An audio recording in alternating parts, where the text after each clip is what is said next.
मित्रों नमस्कार, मैं हूं राकेश कुमार। आप देख रहे हैं मत अभिमत। मित्रों, चुनाव सर पर है। संभवतः जो जानकारियां मिल रही है उससे लगता है कि 4 अक्टूबर को आदर्श चुनाव संहिता लग जाएगा, मतलब घोषणा हो जाएगी, चुनाव की डेट आ जाएगा। लेकिन चुनाव के पहले जो हलचल है वह कहीं न कहीं उसकी धुरी अगर आप देखेंगे तो वो जनसुराज और प्रशांत किशोर के इर्द गिर्द घूम रहा है। मतलब प्रशांत किशोर ही अभी बिहार की राजनीति की धुरी में आ गए हैं। वो जीतेंगे, हारेंगे, कितना वोट शेयर करेंगे, क्या करेंगे, ये सब अलग की बात है। लेकिन चर्चा की अगर बात करें तो चर्चा में केवल और केवल प्रशांत किशोर और उनके द्वारा जो काम किया जा रहा है वही है। लेकिन प्रशांत किशोर, आप जैसे देखिए, प्रशांत किशोर ने 5 नेताओं पर आरोप लगाए, खुलासा किया। सारे लोग की स्थिति कहीं ना कहीं खराब नज़र आ रही है। एनडीए में ही विरोध शुरू हो गया उन लोगों का। सारी चीज़ें चल रही हैं, चाहे वो डॉक्टर अशोक चौधरी हो या फिर सम्राट चौधरी हो, दिलीप जायसवाल हो, मंगल पांडे हो या फिर सांसद जायसवाल संजय जायसवाल जी हो। ये सारे लोग अपनी अपनी बात कर रहे हैं। हालांकि संजय जायसवाल ने तो केस भी किया है इस मामले को लेकर, नोटिस देकर अपने को शांत कर लिए अशोक चौधरी जी।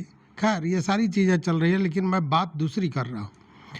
देखिए, चुनाव आने के पूर्व बिहार में एक ही चीज़ सबसे ज़्यादा चर्चा में था और चल रहा था, और वो था जमीन का सर्वे। जमीन के सर्वे को लेकर, मतलब बिहार में जो विशेष भूमि सर्वेक्षण शुरू किया गया था उसको लेकर चर्चाएं जोर पर थीं। और विगत वर्ष भी सबसे ज़्यादा अगर चर्चा में बिहार की ज़मीनी बात मैं कर रहा हूँ, हवाई बात नहीं, ज़मीनी बात करें, सामाजिक बात करें, तो सबसे ज़्यादा चर्चा में सर्वे रहा। शुरू में सर्वे के डेट को लेकर बहुत कम समय दिया गया था। बाद में पता चला कि किसी को कागज़ ही उपलब्ध नहीं हो रहा है। सरकार जो कागजातों को संरक्षित करने का बीड़ा सरकार के जिम्मे होता है, वह कहीं ना कहीं असफल रही, जिसके चलते लोगों को कागजात नहीं मिल रहे थे। भारी हंगामा, सड़क पे हंगामा हुआ। फिर बाद में सरकार को लगा कि हमने शायद गलत काम शुरू कर दिया है, गलत कदम उठा लिया है। और इसी को लेकर आपको याद होगा कि उस समय राजस्व एवं भूमि सुधार मंत्री दिलीप जायसवाल थे, और उन्होंने कहा कि रैयतों की सुविधा के लिए हम नई नियमावली बनाएंगे। और नियमावली बनाने का बहाना लेकर इस तरह से टाइम फैक्टर को सेट किया गया, इस तरह नियमावली बनाया गया कि यह जो सर्वे है चुनाव के बाद चला जाए। इसका कारण यह था कि सरकार के ही बैठे हुए लोग इसका विरोध कर रहे थे। चूँकि सड़क पर लोगों को जब कागज़ नहीं मिल रहा था तो लोग सड़क पर उतर गए थे और भारी फजीहत हो रही थी। उसी में भ्रष्टाचार ने तो नाक में दम कर रखा था और बड़ी किरकिरी हो रही थी सरकार को। तो जो दल के नेता थे, जो पार्टी के नेता थे, उन लोगों ने भी दबाव बनाना शुरू किया कि सर्वे को बंद कर देना चाहिए। लेकिन सर्वे को बंद किया नहीं जा सकता था, क्योंकि उससे सरकार के फेलियर की बात आती। तो फिर एक बड़ा अच्छा सुगम रास्ता निकाला गया कि हम नियमावली रैयतों के सुविधा के लिए निकालेंगे, और उसी सुविधा के तहत इस डेट को बढ़ा दिया गया, 26 दिसंबर कर दिया गया। अब देखिए, उसके बावजूद भी सर्वे जारी रहा, लोगों की परेशानियां जारी नहीं। अब उससे भले सरकार दावा ये करती हो कि हम लोगों तक, एक एक व्यक्ति तक कागजात जो उसकी जमाबंदी है पहुंचाने के लिए ये काम कर रहे हैं, मतलब राजस्व महाअभियान जो 16 अगस्त से 20 सितंबर तक चला है।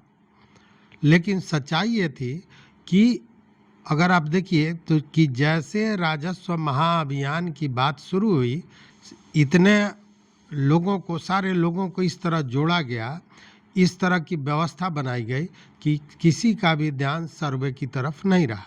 हालांकि सच्चाई पूछे तो यह भी सर्वे का ही एक अंग था, या वही सर्वे ही था।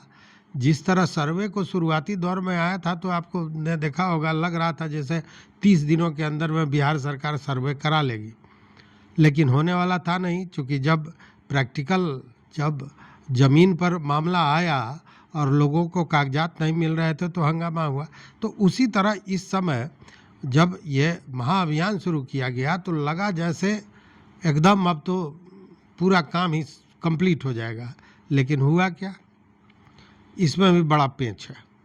हुआ ये कि जो इस सर्वे कराने के लिए विशेष संविदा कर्मियों को रखा गया था, वो सारे लोग अनिश्चितकालीन हड़ताल पर चले गए थे, पूर्व सूचना देकर गए थे। हड़ताल पर जाने का, अनिश्चितकालीन हड़ताल पर जाने के पूर्व 4 दिनों तक सांकेतिक हड़ताल उन्होंने काली पट्टी लगाकर की थी। बावजूद विभाग ने कोई तवज्जो नहीं लिया और ये अनिश्चितकालीन हड़ताल पर चले गए और 35 दिन रहे। उसमें भूख हड़ताल भी रहा, और वो हड़ताल टूटा कैसे वह सुनिएगा, तब भी आप माथा पीट लीजिएगा कि क्या सरकार और विभाग ऐसा कर सकती है। मतलब धोखाधड़ी कहें हम, लोग कह रहे हैं सारे लोग कि ऐसी धोखाधड़ी इतनी साफगोई के साथ नहीं इसके पूर्व कभी देखा गया है। उस तरह की स्थिति बनी। लेकिन सर्वे साधारण चीज़ नहीं है। सर्वे भी इस बार चुनाव में एक मुद्दा बनने जा रहा है।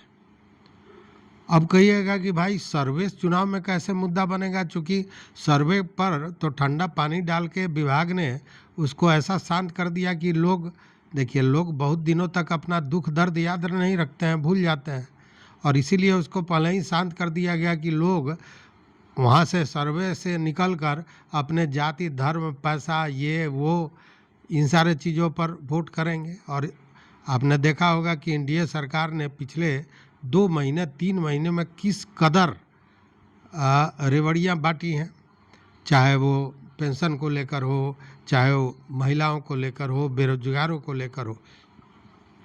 अभी 10-10 हज़ार रुपया महिलाओं को के खाते में डायरेक्ट भेजा गया है। तो ये सब इसलिए किया जा रहा था कि उस दर्द को, उस नासुर को लोग भूल जाएं और एनडीए को फिर जिताएं, वोट दें।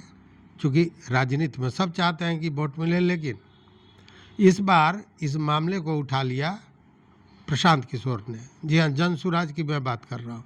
जन सुराज के प्रशांत किशोर बिहार बदलाव यात्रा कर रहे हैं, और इसी के तहत उन्होंने जिन 3 विषयों को मुद्दा बनाकर लोग के बीच वो जा रहे हैं बिहार बदलाव यात्रा के तहत, उन मुद्दों में एक महत्वपूर्ण मुद्दा सर्वे है। देखिए, ये जो बिहार बदलाव यात्रा है, इसमें 3 प्रमुख जो मुद्दे हैं, उसमें तो एक ये है कि 98 लाख महिलाओं को कहा गया था कि 2-2 लाख रुपया दिया जाएगा, तो वो अब तक नहीं दिया गया है। एक ये मुद्दा, मतलब महिलाओं को बरगलाने की बात। दूसरा कि आज नहीं, जमाने पूर्व सरकार ने यह घोषणा की थी कि जो भी भूमिहीन हैं, एससी हैं, एसटी हैं, दलित हैं, महादलित हैं, जिनके पास भूमि नहीं है, बास्कित की ज़मीन नहीं है, उनको 3-3 डिसमिल ज़मीन दिया जाएगा। लेकिन जो टारगेट था, लक्ष्य था, उसके 10% में भी लोगों को नहीं मिला है ज़मीन। और इसको लेकर बजाबते आज मुजफ्फरपुर में जो प्रेस कॉन्फ्रेंस प्रशांत किशोर ने किया है, उसमें इन बातों का खुलासा किया। और तीसरा, उन्होंने कहा कि राजस्व एवं भूमि सुधार विभाग के माध्यम से जो लूट, जो अत्याचार, जो भ्रष्टाचार का खेल सरकार खेल रही है, ये बर्दाश्त के बाहर का चीज़ है। और यह हो रहा है सर्वे के नाम पर। सर्वे के नाम पर किस तरह जमाबंदी को लेकर उगाही की जा रही है, जिस तरह दाखिल खारिज को लेकर उगाही की जा रही है, जिस तरह परिमार्जन को लेकर मामला हो रहा है, वंशावली को लेकर उगाही हो रही है, इन्हीं सारे मुद्दों को प्रशांत किशोर ने बड़ी गहराई से उठा लिया है। और बिहार बदलाव यात्रा में वो इसको लेकर घूम रहे हैं। और उन्होंने स्पष्ट इसमें कहा भी प्रेस कॉन्फ्रेंस में मुजफ्फरपुर में आज ही कि यह जो सर्वे है, यह सर्वे नहीं है, यह लूट है। और विभाग के माध्यम से सरकार आम आदमी को, आम किसान को लूट रही है और करोड़ों की लूट इसमें हुई है। और इसको लेकर आपको याद होगा शुरू में भी प्रशांत किशोर ने कहा था कि यह गलत हो रहा है, यह तरीका गलत है। तो उन चीज़ों को अब मुद्दे के रूप में प्रशांत किशोर ने ले लिया है और यह मुद्दा सरकार के लिए भारी पड़ेगा, क्योंकि पुराना जो दर्द है वह याद दिलाने का काम प्रशांत किशोर कर रहे हैं।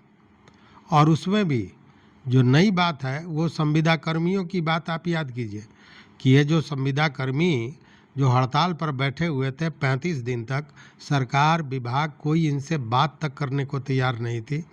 बाद में बहुत मेहनत के बाद इन लोगों की भेंट होती है मुख्य सचिव से। मुख्य सचिव मतलब प्रत्यय अमृत जी से। उनके आश्वासन पर इन लोगों ने अपना हड़ताल तोड़ दिया और हड़ताल तोड़ने के बाद विभाग ने एक पत्र निकाला, एक विज्ञप्ति निकाली और ये कहा कि चूँकि यह जो बैठक हुई या जो मुख्य सचिव के साथ बात हुई वो आधिकारिक बैठक नहीं थी, इसलिए हम इसे नहीं मानते हैं। लेकिन तब तक हड़ताल तो टूट गया था। तो इस तरह धोखेबाजी ही कहेंगे इसको, जो किया गया, इसको लेकर भले ही नौकरी पर चले आए हैं संविदा कर्मी, लेकिन उनके भीतर का जो गुस्सा है, जो गुबार है, जो दर्द है, वह अभी समाप्त नहीं हुआ है। और यह जो लगभग 10,000 की संख्या में लोग हैं, आप सोचिए कि गांव-गांव में फैले हुए हैं और इन लोगों का ही नाराज़गी अगर लोगों तक पहुंचती है तो उस स्थिति में निश्चित रूप से इसका घाटा होगा। और तब जब प्रशांत किशोर इस मुद्दे को हवा दे रहे हैं, तो कहने का ये मतलब है कि जो यह सर्वे है, महाअभियान है, इन्हीं सारे चीज़ों को मुद्दा बनाकर इसमें जो खामियां थीं, गड़बड़ियां थीं, जो लूट हुआ, प्रशांत किशोर अब सड़क पर अपने बिहार बदलाव यात्रा के दौरान आ गए हैं। अब रही बात, जरा महाअभियान को देख लें तो महाअभियान जब मेन समय था उस समय ये सारे सर्वेक्षण कर्मी इससे अलग थे, चूँकि हड़ताल पर थे। बाद में आए, हालांकि कई विभागों को विभाग ने जोड़ा, कई विभागों मतलब अतिरिक्त दूसरे विभागों को, जैसे कल्याण विभाग को, पंचायती राज विभाग को, आंगनबाड़ी को, इन सारे लोगों को जोड़ा गया था ताकि यह बेहतर हो सके। लेकिन इसमें से कोई भी ऐसा व्यक्ति, ऐसा कर्मचारी नहीं था जो राजस्व की जानकारी रखता होगा। और इसीलिए जो मेन मकसद था सरकार का, विभाग का, जो सरकार विभाग बार बार कहती भी रही कि एक एक व्यक्ति तक जमाबंदी पहुंचाना, वह टाय टाय फिस हो गया, कहीं नहीं मिला। कुछ जगह पर मिला होगा लेकिन बाकी जगहों पर उसकी लूट हो गई, एक जगह जाके फेंक दिया गया। यह कहा गया था कि आप जब लेकर जाएंगे जमाबंदी तो आपको जो परेशानी है उससे संबंधित परफॉर्मा मिलेगा, परफॉर्मा का तो पता ही नहीं है। अब देखने वाली बात यह है कि कुछ लोगों ने जैसे तैसे जमा भी किया है, जिनको मिल गई अपनी जमाबंदी, तो उन्होंने अपनी जो शिकायतें थीं, जो परेशानियां थी, उसको लेकर जमा किया है।